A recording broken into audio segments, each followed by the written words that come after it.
But I remember, and I think in my mind is undeniably the GOAT, as again, a just above casual fan, Jon Jones. Jon Jones is the GOAT. He's the GOAT. Now it's undeniable. It's undeniable. There was all this debate until he submitted Cyril Gane and became the heavyweight champion. No one can fuck with that. Smashed him, bro. Smashed. I don't think so, because when still Jon Jones here, nobody can be pound for pound. I don't think so. Who make that pound for pound shit, and nobody did. Who Jon Jones did. He's one of the best guys in this game. Nobody like him.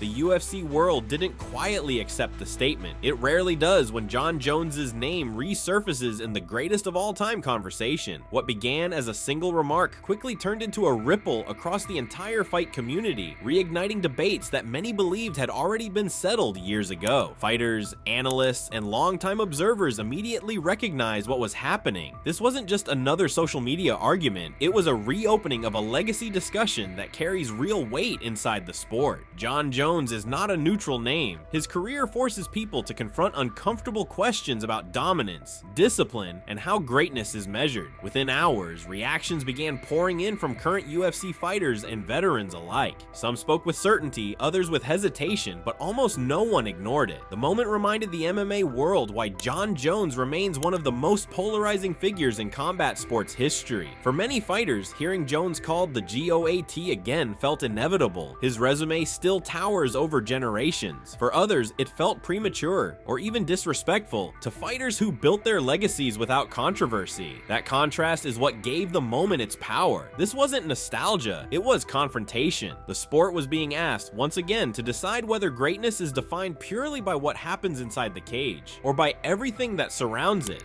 And once that question was asked, there was no turning back. Inside the UFC, conversations about greatness are never casual. Fighters understand that labels like GOAT shape how careers are remembered long after belts are gone. That is why Jon Jones being brought back into the discussion immediately caught attention from people who live the sport every day. For many fighters, this debate matters because it sets the standard they are measured against. Every champion-chasing legacy is indirectly compared to Jones's body of work. His run through light heavyweight created a benchmark that still influences matchmaking, expectations, and how dominance is defined. What makes the conversation even more relevant is timing. The UFC has entered a new era filled with younger, more well-rounded athletes. The sport is faster, deeper, and more competitive than ever. When Jones is still mentioned as the gold standard, it forces fighters to ask whether the bar has truly been raised, or if his peak remains unmatched. There is also the issue of perspective. Fighters who competed during Jones's rise remember how intimidating his presence felt. Opponents didn't just lose, they were outthought, outpaced, and systematically broken down. Newer fighters, however, view the sport through a different lens, where consistency, professionalism, and longevity are emphasized more than raw dominance. This divide is why the debate refuses to die. It represents two philosophies colliding, one that values overwhelming control at the highest level, and another that prioritizes sustained excellence without disruption. For the UFC world, revisiting Jon Jones as the GOAT isn't about the past, it's about defining what greatness should look like going forward, and that's exactly why reactions only intensified from here. As the debate gained momentum, a strong portion of the UFC world stepped forward in defense of Jon Jones. For these fighters, the argument wasn't emotional or nostalgic, it was technical. They focused on what happened inside the cage and how consistently Jones controlled elite opponents at the highest level. Many fighters pointed to the level of competition Jones faced during his light heavyweight reign. He wasn't beating fringe contenders, he was defeating champions, former champions, and future champions, often in their physical primes. From their perspective, that context matters more than win-loss numbers. What stood out most in their defense was Jones's adaptability. Fighters noted that he never relied on a single weapon or style. When opponents prepared for wrestling, he outstruck them. When they prepared for striking, he took them down and dominated position. This ability to remove an opponent's strengths is something UFC fighters consider the clearest sign of true greatness. Another recurring point was Jones's fight IQ. Fighters explained that his awareness inside the cage cage separated him from other champions. He adjusted mid-fight, read reactions, and exploited mistakes with precision. To many professionals, that level of control is rarer than raw athleticism. Some veterans also emphasized longevity at the top. Remaining undefeated for years in one of the UFC's most dangerous divisions requires more than talent. It requires discipline inside the cage, regardless of what happens outside it. For this group, the GOAT conversation doesn't require debate. They believe Jon Jones already answered the question through dominance, versatility, and the ability to consistently rise above elite competition. But as strong as that support was, it didn't go unchallenged. Not everyone in the UFC world accepted the GOAT label so easily. As support for Jon Jones grew, so did the criticism. Fighters and analysts who pushed back made it clear that greatness cannot be separated from accountability. A major point of contention was consistency outside the cage. Critics argued that suspensions, failed tests, and extended absences complicate any discussion about being the greatest of all time. From this perspective, GOAT status requires more than dominance. It requires reliability. Some fighters pointed out that availability matters. Championships are defended not only through wins, but through presence. Long gaps between fights and periods away from competition, they argued, prevent a full evaluation of sustained excellence. Others question era comparison. The UFC talent pool has expanded dramatically, and newer fighters face opponents who are more well-rounded than ever. Critics suggested that dominating in earlier eras doesn't automatically translate to superiority in today's environment. There was also discussion around controversy itself. Some UFC voices acknowledged Jones's skill, but felt that repeated issues outside the cage cannot be ignored when evaluating legacy. They argued that greatness should reflect professionalism, not just performance. Importantly, this side of the debate didn't deny Jones's talent. Instead, it challenged whether the GOAT label should be reserved for fighters who combine dominance with discipline. And as this criticism grew louder, the conversation shifted from Jones alone to a broader question. How should the UFC define greatness in the modern era? As the back and forth continued, the UFC world began to move beyond Jon Jones himself. The debate evolved into something bigger, a discussion about how greatness should actually be defined in a sport that constantly reinvents itself. Some fighters argued that peak dominance should outweigh everything else. From their perspective, the ability to completely control opponents at the highest level, even for a limited period, represents the highest form of excellence. They viewed Jones's prime as something rarely seen, regardless of how long it lasted. Others pushed back, emphasizing longevity. They argued that greatness should be measured by consistency over time, defending titles without interruption, adapting to new generations of fighters, and remaining active through changing eras. In this framework, uninterrupted excellence carries more weight than moments of dominance. There was also debate about evolution. Fighters noted that modern MMA demands complete skill sets. Today's champions must strike, wrestle, defend submissions, and manage pace against opponents trained from a young age. Comparing fighters across eras, they argued, requires caution and context. Another layer of discussion centered on pressure. Some UFC veterans claimed that fighting under controversy creates its own kind of stress, while others insisted that professionalism should never be optional. This difference in perspective revealed how personally fighters interpret legacy. By this stage, the conversation was no longer about whether Jon Jones deserved the GOAT label. It was about whether the sport itself had ever agreed on what greatness truly means. And without that agreement, the debate was destined to continue. As the discussion continued, many in the UFC world began focusing on what this debate signals for the future of the sport.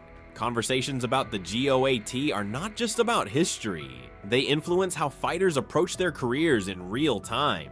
Young fighters watching these debates understand one thing clearly: talent alone is not enough. The way careers are managed, the risks taken, and the consistency maintained all shape how legacies are judged. Jon Jones's career became a case study, not just of dominance, but of how quickly narratives can change. Some UFC voices noted that fighters are now more aware of public perception than ever before. Performances are analyzed alongside behavior, professionalism, and reliability. The modern fighter is expected to excel inside the cage and represent the sport outside of it. There was also discussion about opportunity. Fighters argued that the GOAT debate influences matchmaking and promotional focus. When certain legacies are elevated, they define what the UFC values most, whether that is raw dominance, longevity, or marketability. Others pointed out that these debates create pressure on current champions. Being compared to Jones sets a standard that may be impossible to reach, but it also pushes fighters to aim higher. In that sense, the conversation becomes fuel rather than distraction. Ultimately, the UFC world recognized that arguments like this are part of the sport's evolution. They reflect growth, deeper competition, and shifting expectations. And as the debate continued, one final realization began to form.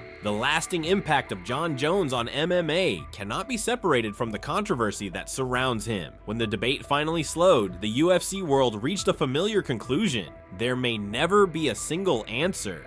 Jon Jones's legacy exists in a space that few fighters ever reach, where greatness and controversy are inseparable. For many fighters, his impact is undeniable. He changed how light heavyweight was fought, forcing opponents to evolve or fall behind. His ability to control distance, adapt mid-fight, and neutralize elite challengers left a blueprint that is still studied today. At the same time, the criticism remains. Fighters acknowledge that greatness comes with responsibility, and that legacy is shaped as much by consistency and professionalism as by performance. Jon Jones's career became a reminder that talent can elevate a fighter to historic levels, but discipline determines how that history is remembered. What stood out most in the UFC world was not agreement, but respect for the conversation itself. Fighters understand that only a rare few ever reach a level where their name alone sparks decades of debate. Jon Jones belongs in that category. In the end, whether he is called the greatest of all time, or simply one of the most gifted fighters the sport has ever seen, his influence on MMA is permanent. As new champions rise and the sport continues to evolve, his legacy remains the measuring stick, challenged, questioned, but never ignored. And as long as Jon Jones's name still divides the UFC world, the GOAT debate will remain alive.